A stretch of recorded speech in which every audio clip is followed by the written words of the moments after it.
নমস্কার বন্ধুরা, art and craft with Susmita চ্যানেলে আপনাদের স্বাগত।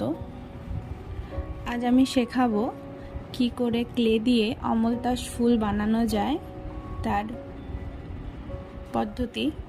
তো প্রথমে আমি ক্লে নিয়ে সেটাকে মিক্স করার পর রোল করে বেলে নিচ্ছি। চাইলে আপনারা হাত দিয়েও বেলে নিতে পারেন।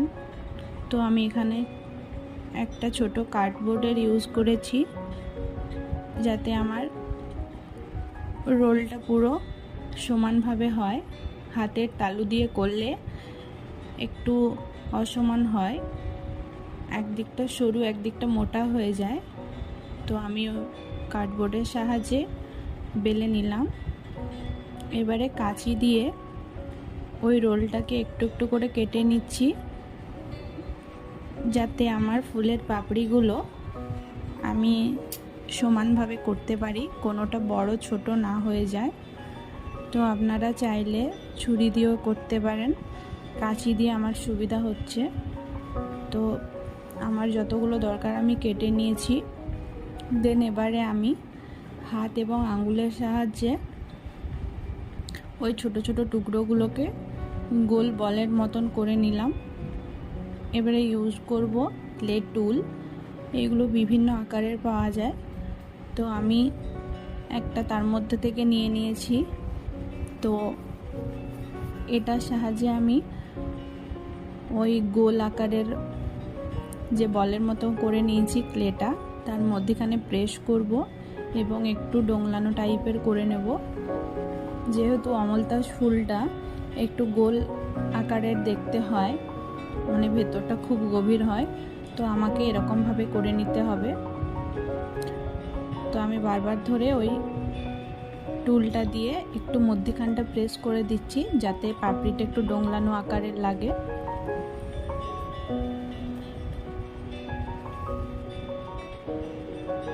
এইভাবে প্রত্যেকটা পাপড়ি আমি করে নেব। এই যে আমার প্রত্যেকটা পাপড়ি করা হয়ে গেছে।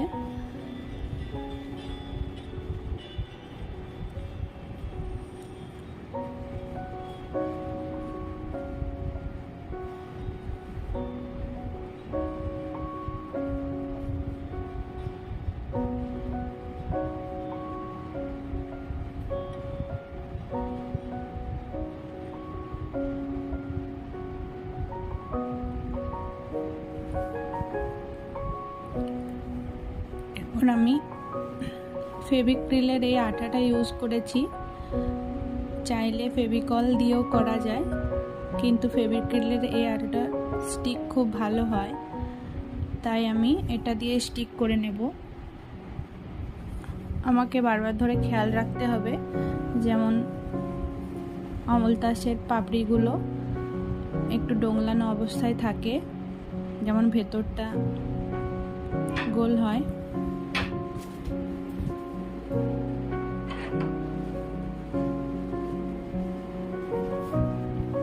এরপর আমি ফেভিক্রিলের আঠা দিয়ে এটাকে সেট করে নিচ্ছি।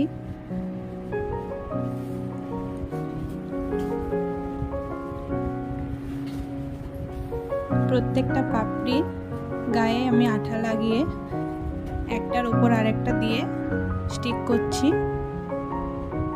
যাতে কোনো পাপড়ির মধ্যেখানে কোনো ফাঁক না থাকে।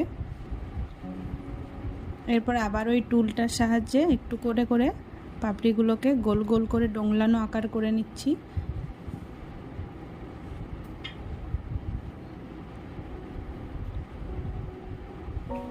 এরপর আরেকটু